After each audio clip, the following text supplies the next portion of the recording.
So now we are on letter B, which is spermatogenesis. So spermatogenesis is the creation of sperm, aka spermatozoa, from a stem cell, all right? So that's kind of your blank slate of a cell. So from stem cells inside of the seminiferous tubule. So here is your cross section of the seminiferous tubule. So those are those tubes that are located inside of the testes, all right? So you can see this interior hollow lumen in which the sperm are kind of dumped into so they can travel into the next section of the male reproductive system, that being the epididymis. And you have all of these cells on the outside of the lumen that are supporting the production of sperm.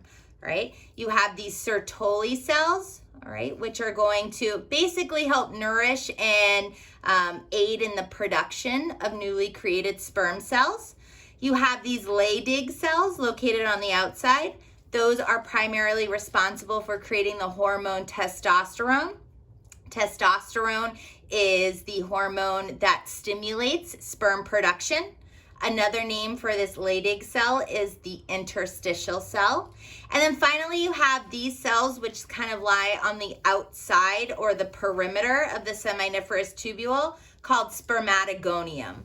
So these spermatogonium are your stem cells. They are diploid, meaning that they have 46 chromosomes, all right? And they always stay attached to the outside perimeter of the seminiferous tubule. So this outside perimeter is called the basement membrane, all right? So as these spermatogonium undergo cellular reproduction in the form of both mitosis and meiosis, they basically start to migrate down towards this center lumen, right? So we are going to now talk about how the sperm are formed and how they transition from a spermatogonium all the way into a true sperm or spermatozoa. All right.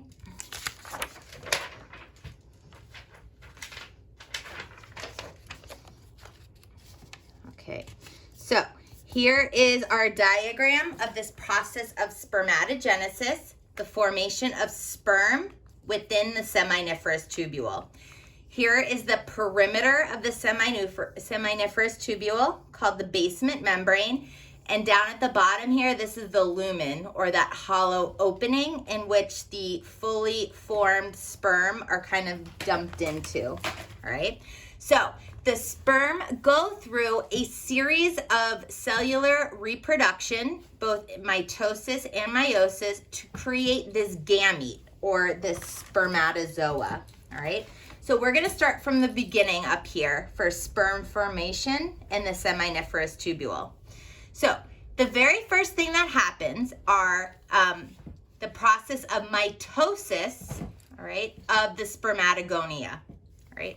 So as we go through, you're gonna see here on the left-hand side of the graph, it physically going from the perimeter closest to the basement membrane of the seminiferous tubule down towards the lumen. You're gonna see that production and creation of sperm. So the creation of sperm from a stem cell, this is a process known as differentiation, okay? It's becoming different than the stem cell. It is becoming unique in that it transitions into a sperm. On this side, on the right-hand side of this graph, you're going to see the various processes of cellular reproduction and how it creates the final product of a sperm or a spermatozoa, all right? You're also going to see these little numbers here, 2N and N. So 2N is representative of a diploid chromosomal number, meaning that the cell pictured under 2N has 46 chromosomes. Any cell that is just a singular N is a shorthand for a haploid number of chromosomes, meaning 23. So remember, the male gamete or the sperm has 23 chromosomes, But it starts initially from this stem cell that has 46 chromosomes. So we're going to go through a process of cellular reproduction, creating identical clones of the stem cell, and then finally a differentiation into half of the number of chromosomes, 23, creating this haploid spermatozoa. All right. So located here along the basement membrane of the seminiferous tubule, you have these cells that are stem cells called spermatogonia. These spermatogonia have 46 chromosomes. They are diploid, right? They always stay inside of the seminiferous tubule. Men are able to produce sperm for their entire life, right? They're able to create it on demand, unlike in the female that has a set number of eggs. And the reason why men can produce sperm continuously throughout their pubescent life is because of this process of the stem cells being cloned and then finally differentiating into a sperm cell, okay?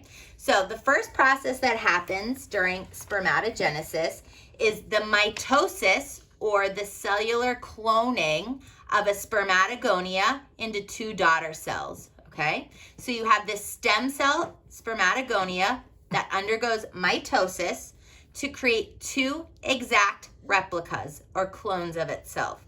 These clones are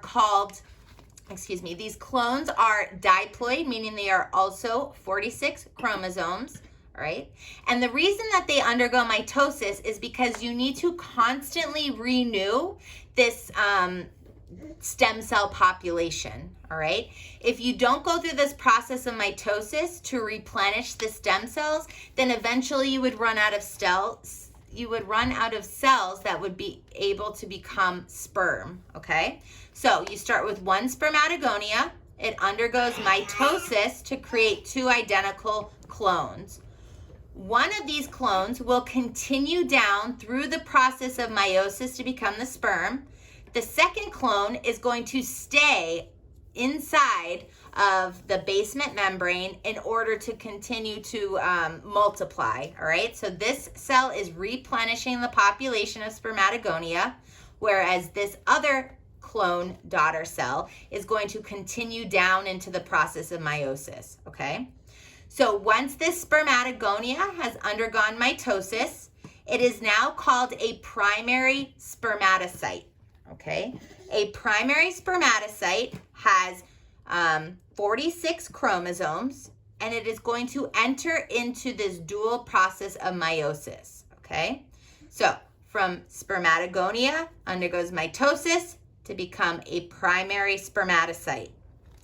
One primary spermatocyte will then undergo meiosis 1.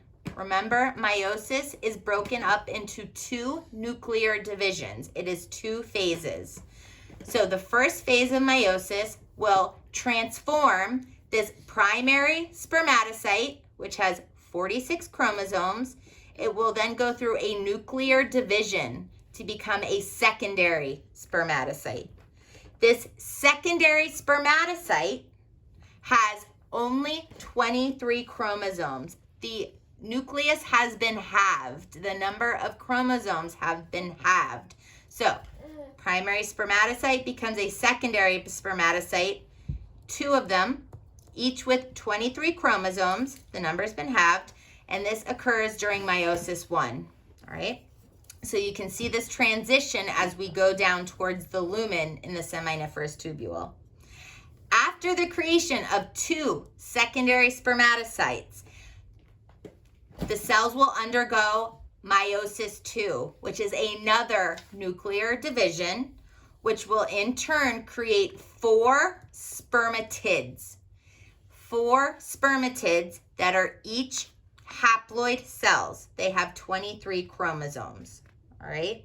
These spermatids are considered the immature form of a sperm. Okay. So they undergo a process that's called spermiogenesis, where they actually transition into what we commonly associate with the structure of a sperm, having this head and a tail. Right? This head and tail, these are your gametes.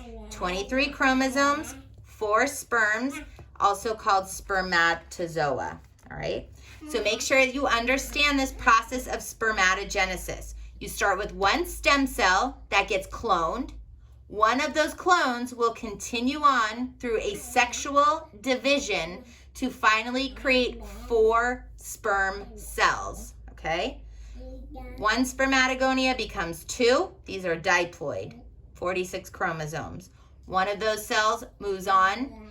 It is called the primary spermatocyte, still diploid, goes through meiosis 1 to create 2 haploid, 23 chromosome, secondary spermatocytes. They go through the second phase of meiosis to become 4 spermatids. These each have 23 chromosomes and are considered haploid cells. These spermatids will then kind of change in structure, which we're going to talk about next, to become 4 spermatozoa. Another name for that is sperm. All right, so 4 sperm cells are created from one original spermatogonia.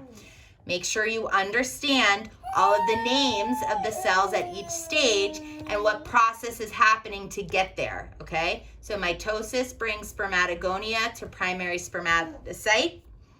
Meiosis 1 brings primary spermatocyte to secondary spermatocyte. These are now haploid. Meiosis 2 brings 2 secondary spermatocytes into 4 spermatids, which are all haploid cells, okay? So your final product is going to be 4 spermatozoa. These are your 4 gametes created from your original stem cell.